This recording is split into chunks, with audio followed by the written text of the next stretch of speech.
Hello friends, we are here to discuss about previous year questions asked in various type of one day exams, frequently asked questions like as in UPP and other one day exams.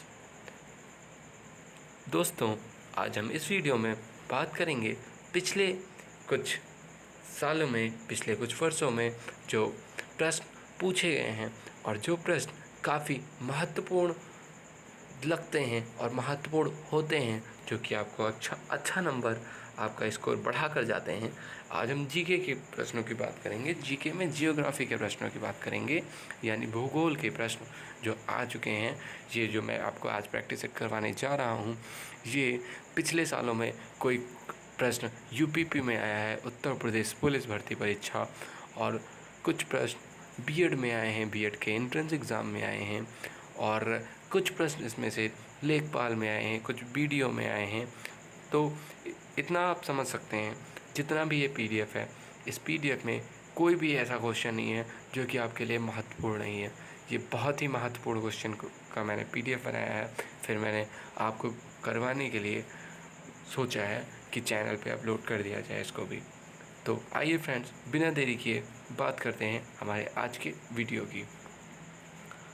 प्रश्न पहला, प्रश्न number 1, Chenab नदी का उद्गम स्थल कहाँ है? चिनाब नदी का उद्गम स्थल कहाँ है? चिनाब नदी का उद्गम स्थल है उत्तर है बारालाचा दर्रे के निकट से। बारालाचा दर्रा आपको पता है कहाँ है? हमारे इंडिया के नॉर्थ पार्ट में है। अब आप इसका सर्च कीजिएगा, बारालाचा दर्रा कहाँ है, ठीक है? ये आपको पता भी होगा। अभी प्रश्न नंबर 2 की बात करेंगे। भारत में कोयला प्रचुर मात्रा में कहाँ पाया जाता है? भारत में कोयला प्रचुर मात्रा में गोंडवाना क्षेत्र में पाया जाता है। भारत की सबसे ऊंची चोटी K2 गॉडविन अस्टिन की ऊंचाई कितनी है? तो दोस्तों, भारत की सबसे ऊंची चोटी यानी K2 की ऊंचाई 8611 मीटर है। दोस्तों, प्रश्न नंबर 3 की बात करेंगे। हीराकुंड परियोजना किस राज्य में तथा किस नदी पर स्थित है? तो दोस्तों, हीराकुंड परियोजना उड़ीसा में स्थित है और महानदी पर स्थित है। उड़ीसा की महानदी पर स्थित है। आइए नेक्स्ट क्वेश्चन की बात करते हैं। रवांडा की राजधानी कहाँ है?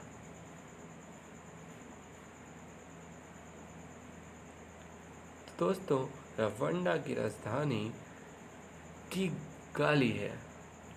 किगाली।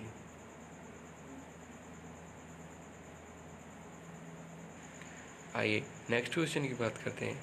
माउंट एटना किस पर्वतमाला में स्थित है?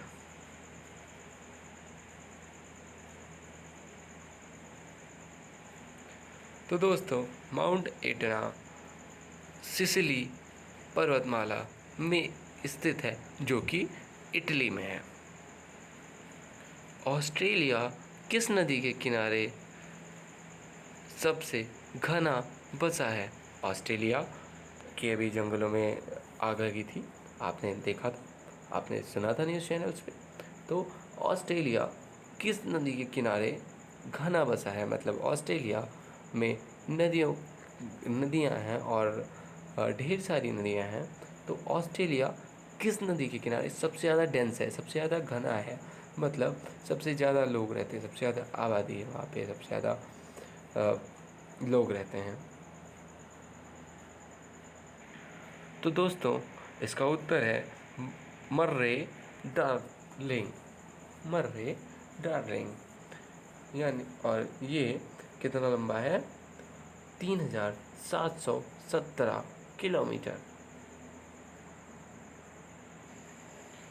दोस्तों, हमारा नेक्स्ट क्वेश्चन है, ग्रीनलैंड की खोज किसने की थी?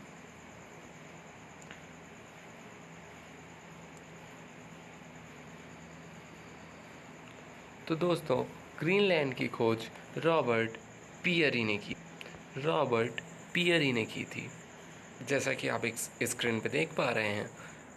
नेक्स्ट क्वेश्चन हमारा है, सबसे ऊंचा जलप्रपात कौन सा है?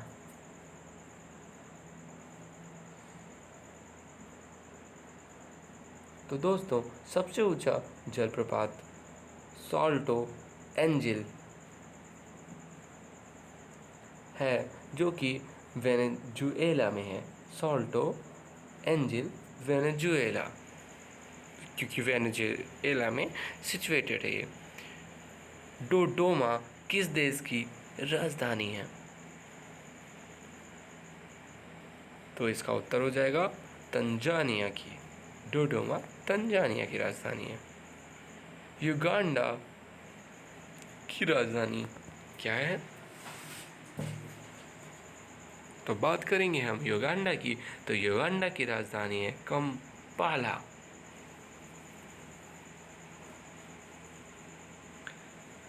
हमारा नेक्स्ट क्वेश्चन है, किस दिन पृथ्वी सूर्य से दूरी न्यूनतम होती है? यानी कि किस दिन पृथ्वी की सूर्य से दूरी न्यूनतम होती है?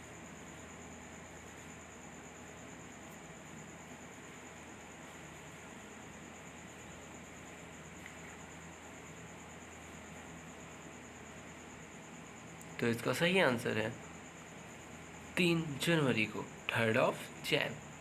ओके, अभी नेक्स्ट क्वेश्चन है, 1 डिग्री देशांतर की सर्वाधिक दूरी न्यूनतम होती है। मतलब 1 डिग्री देशांतर की सबसे ज़्यादा दूरी कब होती है, कहाँ पे होती है? तो ये होती है भूमध्य रेखा पर, क्योंकि इक्वेटर पर भूमध्य रेखा यानी इक्वेटर पर देशांतर की सबसे बड़ी दूरी न्यूनतम होती है 1 डिग्री देशांतर की।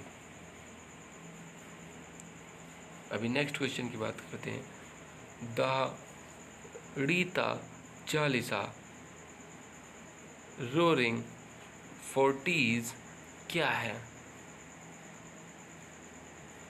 तो दोस्तों ये एक दक्षिणी गोलार्ध में 40 डिग्री अक्षांश के पास का स्थान है, जहाँ पर तेज पछुआ हवाएं चलती हैं। दहाड़ती चालीसा कहते हैं इसे। क्यों कहते हैं दहाड़ती चालीसा? क्योंकि दक्षिणी गोलार्ध में हमारी अर्थ, हमारी पृथ्वी 2 टुकड़ों में विभाजित है। एक फुटबॉल की तरह है हमारी पृथ्वी, एक स्फीयर की तरह है, गोले की तरह है। तो इस गोले को जब 20 से 2 पार्ट में डिवाइड करेंगे तो 2 कटोरे निकलेंगे। तो ऊपर वाले को दक्षिणी गोलार्ध और नीचे वाले को उत्तरी गोलार्ध हम कहते हैं।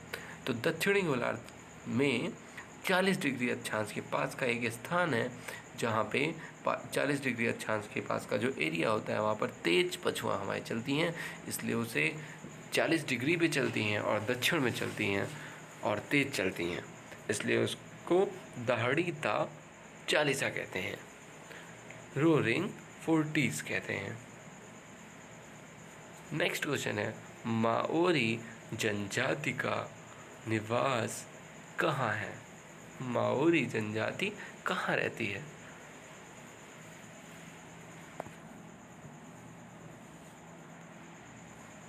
तो दोस्तों ये जनजाति न्यूजीलैंड में रहती है।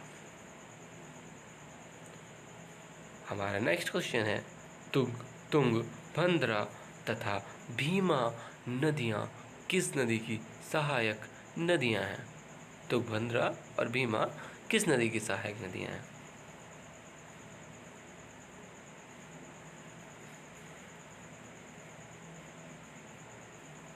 तो दोस्तों तुंगभद्रा और भीमा कृष्णा नदी की सहायक नदियाँ हैं।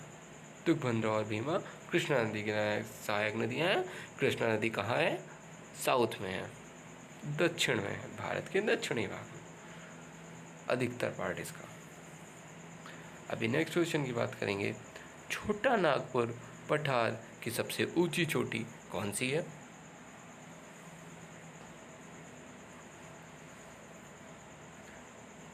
छोटा नागपुर पठार की सबसे ऊंची चोटी पारसनाथ है।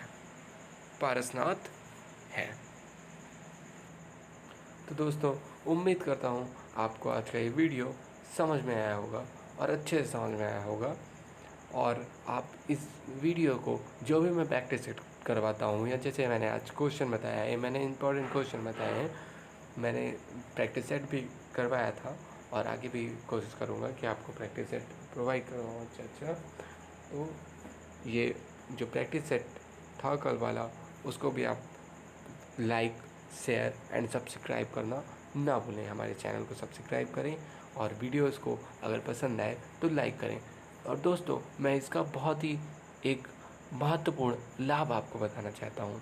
जब आप ये वीडियो देखेंगे, प्रैक्टिस सेट वाला देखेंगे, या ये जैसे मैंने एक क्वेश्चन किया है, वन लाइनर क्वेश्चन मैंने आज किया है, करवाया है आपको, तो आप इनको रात को सोते समय ईयरफोन लगा के देख सकते हैं आसानी से। मैं बोल रहा हूँ, आप मेरी वॉइस को सुनिए, मेरी आवाज़ को सुनिए, और उस आवाज़ में जो क्वेश्चन मैं बोल रहा हूँ उस क्वेश्चन को समझिए। उसके बाद मैं 5 सेकंड रुक रहा हूँ, अपने माइंड में सोचिए आप। मैं क्वेश्चन बोलने के बाद 5 सेकंड के लिए, 5 सेकंड के लिए, 10 सेकंड के लिए पॉज दे रहा हूँ, रुक रहा हूँ। तो जितनी देर का मैं पॉज दे रहा हूँ, जितनी देर मैं रुक रहा हूँ, एक क्वेश्चन बताने के बाद, एक प्रश्न बताने के बाद मैं जो विराम ले रहा हूँ, उस दरमियान, उस विराम अवधि के दौरान आप एक काम कर सकते हैं कि जब मैं क्वेश्चन बोलूँ तब आप क्वेश्चन सुनें, और उसके बाद क्वेश्चन सुनने के बाद आप चाहें तो क्वेश्चन देख भी सकते हैं, और अगर आपका मन नहीं है क्वेश्चन देखने का तो आप ईयरफोन लगा के आराम से ईज़िली सुन सकते हैं। सुनते सुनते आपको याद हो जाएगा। मैं उम्मीद करता हूँ कि आपको ये वीडियो ज़रूर पसंद आएगा और आप इसे इसी तरह से करने की कोशिश कीजिएगा जैसे मैंने कहा है।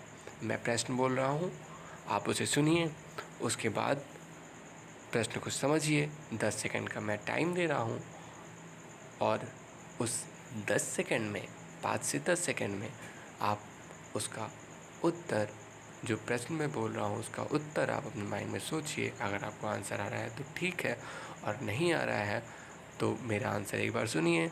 उसके बाद आप आँख खोल के देख सकते हैं और वीडियो को आप देख सकते हैं, और वीडियो में जो लिखा है उसको भी देख सकते हैं। लेकिन मैं ये प्रेफर करूँगा पहले आप सुनिए, उसके बाद आप देखिए। पहले आप क्वेश्चन सुनिए, आंसर सोचिए माइंड में, और उसके बाद आप देखिए। इससे आपको लर्न हो जाएगा, आपको एक वीडियो 2 बार देखने की नीड नहीं पड़ेगी।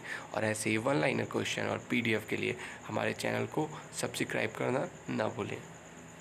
धन्यवाद।